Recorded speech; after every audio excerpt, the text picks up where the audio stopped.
I really wish I had the capacity to just like let you smell and just take a deep breath walking through this archway. The roses are so fragrant. I just love them. I don't remember what kind of roses these are on this other trellis that are just starting to open, but I don't remember buying one that was this color, so I don't know if it was mismarked or what, but they were just some cheap ones I got at a local place. My tomato plants look miserable. Like really, they've never looked so bad. Since I started these to sell at the Shindig, which was supposed to be the first weekend in April, they are really done being in these pots. They're too tall. They're in really rough shape. Thankfully, tomato plants are very forgiving. I've already planted all the ones that are going in the garden beds, but I've just got to wait for the high tunnel to be finished to plant the rest of them. Trusty sidekick. The little buggies started eating my plants that were on the ground. These are the ground cherries. I just had some trays laying on the ground, and they had ants on them as well as a couple other things. I'm not entirely sure what did this damage, but I moved these up here. Maya is weeding this bed. The chaos of it bothered him. Fine by me. Look at all of the growth in my beds out here. You see all of those over there sticking up. And then all through here, I've got little things popping up all over the place. I actually don't remember what I planted in all of these beds. I took a lot of bulbs and seeds, just put them different places, and yeah, so it'll be fun watching these things come up. I mean, like, I know what's all in here, I just don't know what is what. It'll be like a little surprise. It's like having a surprise party for yourself. The perks of being a forgetful person. Life is full of surprises. It's kind of chilly out here. When I say that, all the people who are still underneath snow and ice roll their eyes. But I'm like, oh, there's a slight chill in the air while I'm out here in a t-shirt. Yeah. Y'all look at that back there. What do you think, Bear? Tail wag? Bear.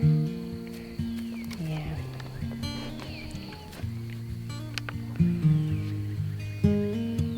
I really feel like no measure of video that I'm making of these roses really do them justice at all. That's why I keep showing them. I just want it to be like, you get it. They're extraordinary. I wanted to take you guys back here and answer some questions that we're getting about our high tunnel. I do love this time of day. I'm getting asked a lot of questions about our high tunnel project, and I think we told some of this stuff a while back, but we've gotten a lot of new people since then.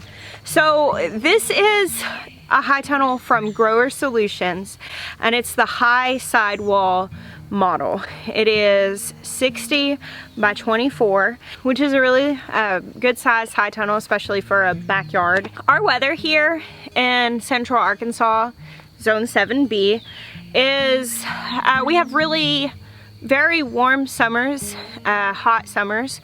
We get a lot of rain. I think we average between, like, it's about 60 inches a year on average. The last couple years, I think we've had like 80, which have been really like record-breaking wet years.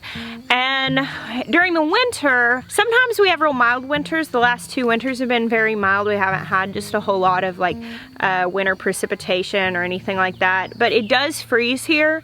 It does, and it does get below freezing regularly. However, sometimes, like a few years ago, we had, for us, a very cold winter where it stayed well below freezing for a while, and like ponds froze over and stuff. That's really unusual for here. So like the last couple years, I've been able to grow brassicas for the most part uncovered throughout the winter, but that's not really the norm. Usually they would need some sort of cover, but with something like this high tunnel, whenever we can close the walls down and close it up, I'll be able to grow cold weather varieties, which can go below freezing. I mean, we're not gonna heat it, but I'll be able to grow those throughout the winter. And if we need an extra layer of protection, we can just put like a low tunnel cover over the raised beds within the high tunnel, and then we will definitely be able to grow that kind of stuff all winter. Another thing that is being asked a lot and a concern that's being voiced, and I just want to clarify this. We do live in the South. Our summers do get really hot. So why would I be trying to grow in a high tunnel or a greenhouse through this summer? A lot of people are like, it's gonna get way too hot. And actually, I decided last summer that I definitely wanted to do this. We had kind of like gone back and forth, but I wasn't really sold on it. Here in Central Arkansas, a friend of my cousin's does like a urban farming project kind of thing, and he had some big greenhouses with high sidewalls, just like this one.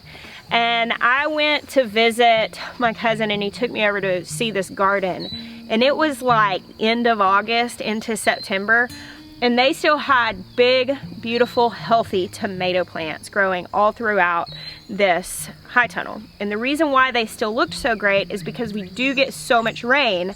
They were able to actually protect all of these plants from that moisture, and they're from the ensuing fungal disease and blight and all of that, because with the high tunnel, it's keeping the rain off with drip irrigation on the bottom, and then it's fully vented with the high sidewalls.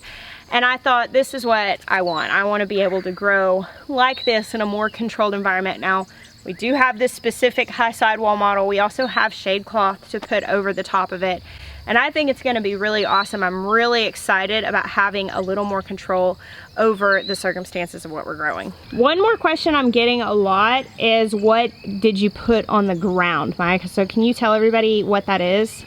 This is a ground cover that we got from Grow Solutions that they run underneath all their greenhouses. That's why it's black.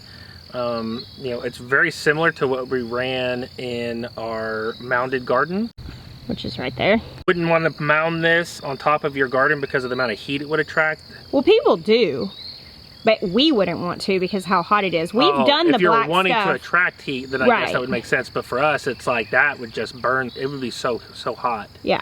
So that's why we were not considering like a black fabric for our like mounded garden, but for inside the greenhouse, it works fine.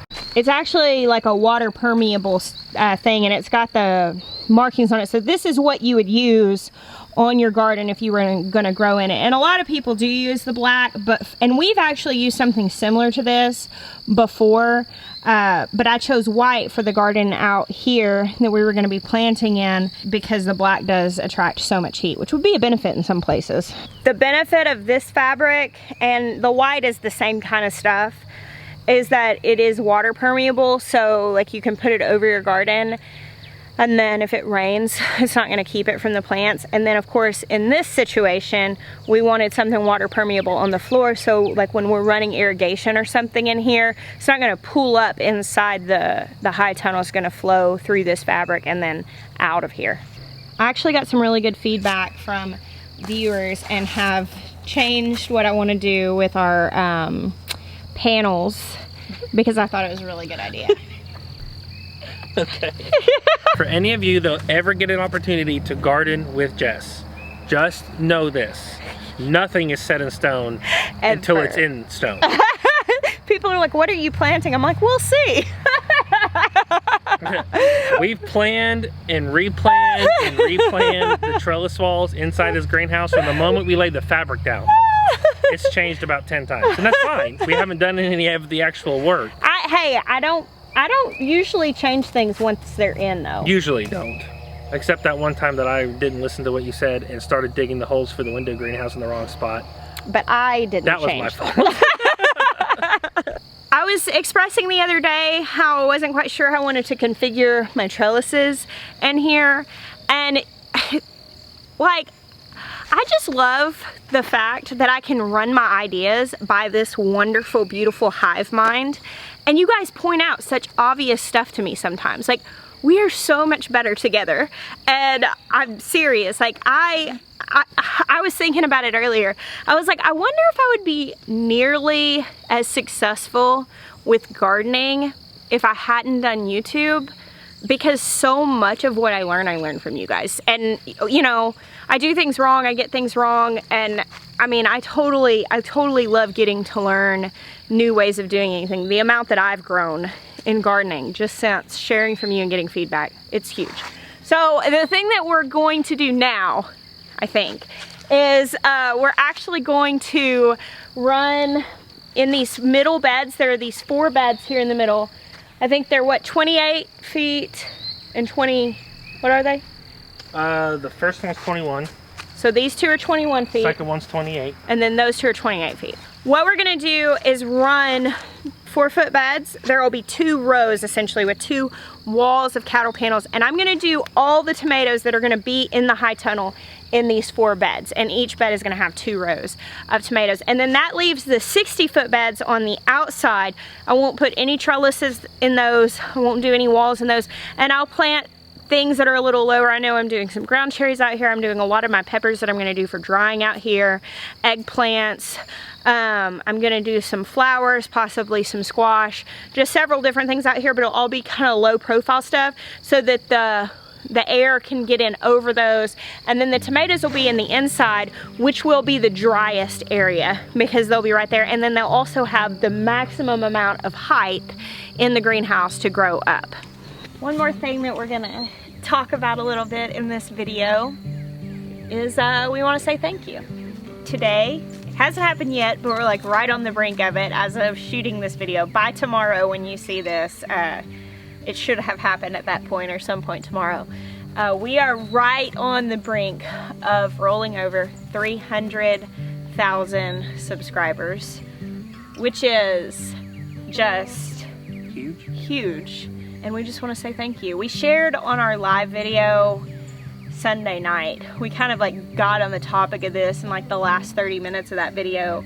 But 3 years ago, our lives and this farm were really kind of unrecognizable to where they are right now. And you know, just like I said, I don't think I would be nearly as successful as of a gardener without you guys, your support and encouragement. And we just want to say thank you so much for being here with us, for choosing to follow along with us, for sharing your hearts with us and your encouraging words, and for the ways that you support us here and what we're doing. Getting to something like 300,000 subscribers is like something you hope for, but to really be approaching it just doesn't seem real. I'm so thankful. Very thankful. That's really just what's been on my mind all day. It's just incredible gratitude and just praise over it. I'm just so thankful. Seriously, thank you so much for choosing us. Yeah, we know that you guys have a choice, and it's an honor that you choose us. It really is. This garden is looking good. Hey y'all. Hey little piggies. Hey big girl. I love how smiley they are. Look how big Doris is getting. She's almost as big as Mama. Hey Gerard.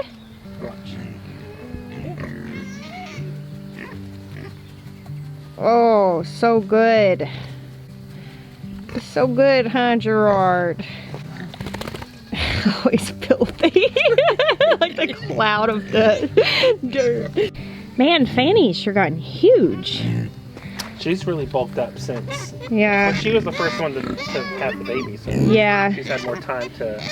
Yeah, Clementine's still got some recovery to do. A little bit. Gerard's gotten bigger. Look how big he is compared to Bear. Didn't used to be like that. No.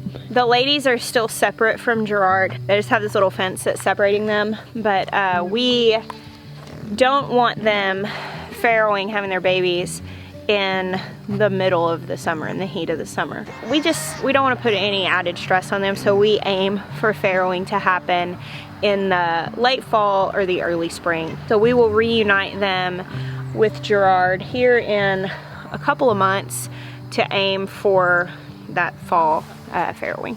They come over here and whisper sweet nothings at him pretty often though. Oh look, there's a sunflower growing right by the gate. There's another sunflower right past the gate. Last year, all sorts of interesting things grew out in the pig yard because of giving them garden scraps, but we feed them sunflower seeds, which is why there are probably sunflowers that'll crop up all around here. There's another one. There's another one. If you garden anywhere for very long, you end up with stuff just growing all over your property. Already, I've started to find volunteer tomato plants, volunteer tomatillos. We'll probably end up with volunteer ground cherries, just anything like that, because birds will carry seeds, especially if you like compost. Whenever you've got pigs, the pig yards will end up full of, and I like to always find the little bonus stuff growing around my farm. A lot of times it gets destroyed because it's in unprotected places, but I don't know. If it ever gets fruit, I always just feel like it's like, I don't know why that's so like victorious to me. You remember those volunteer tomato plants that came up right outside the front door? That wouldn't let you tear them up? Because I'd harvest them, I'd get my little handful, I'd be like, free tomatoes! I've got like 100 and something tomato plants in the garden, but for some reason those that I didn't plant were so sweet. The ones you didn't have to work for? Yeah. Hey, do you want to show them what you've been working on today? Sure. So we don't have plans for this because Jeremiah is kind of making it up on the fly, but we're gonna need another one. We are. So right now he's like mastering what he's doing, and then we'll be able to share with you guys on the next run with like a how-to. So this is our chicken tractor thing. Chicken tractor thing? That's the official. Chicken tractor for our meat flock. We actually might be trying a different breed next round. Right. And obviously it's not done yet, but we're getting there. You want to tell us about it? Yeah, I'll just hit the highlights. We used a lightweight polycarbonate panel on top. I'm actually salvaging and repurposing our old gutters. So the idea with these is just to be able to come through and dump out the feed in the line. Oh, that's cool. I left this end open so we could wash them out if they got gross. I've got one on both sides. That was really clever. This was probably the biggest innovation that we came up with. I wasn't sure how we were going to do a handle, but me and Ben worked together and came up with this sliding pole handle.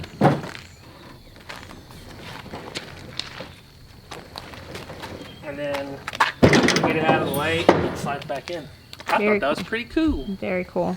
One thing that we can't show because we didn't get to it is the watering. I actually am going to put a shelf on the back and incorporate some 5-gallon buckets that feed down to some like watering cups or something like that.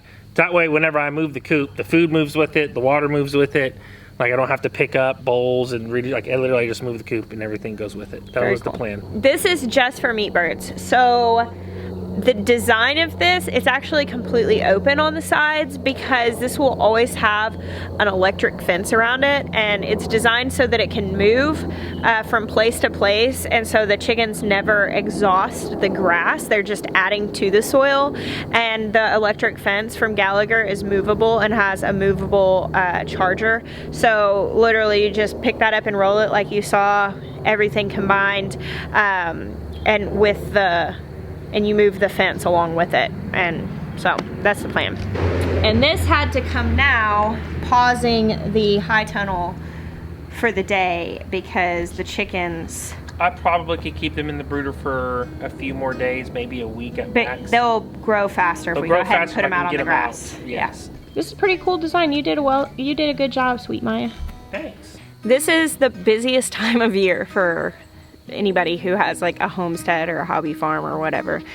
The pace like this for us really picks up to this level by like mid-March to late March, and then lasts probably through June, and then it becomes kind of a different kind of busy. The summer is different because for us, you have to rest in the afternoon. You have to stop working because it's so hot. So really, we work a lot in the mornings and in the evenings. But this time of year, whenever we're having like 70-degree days every day, it's crunch time. This is when we get everything done that we can. And it's crazy to see like all the projects and all the things that are going, but I mean, it is really the time of year to be focused on getting this stuff done, because when you work hard right now, it means you're gonna have more harvest later. And that is a huge motivation, but it is definitely a very, very tiring time of year where you really have to intentionally rest, because of that fact that you can see that the tasks that get done now have a reward on the other side. It's really easy to say, well, I can't take time to rest. Like, for us, we have to really take time to connect with one another, to connect with our children, to sit down and eat dinner, to cook dinner instead of just eating, you know, sandwiches night after night. I mean, it's so easy to get wrapped up in all the stuff that needs to be done. So this is your reminder, if you are in that place, that it is important to be intentional about resting. Thank you guys so much for hanging out with us today. Such an exciting day with so much going on, and with the right now anticipation, tomorrow I think we'll be in celebration of rolling over 300,000 subscribers. We're so thankful for each and every one of you. We bless you. Until next time.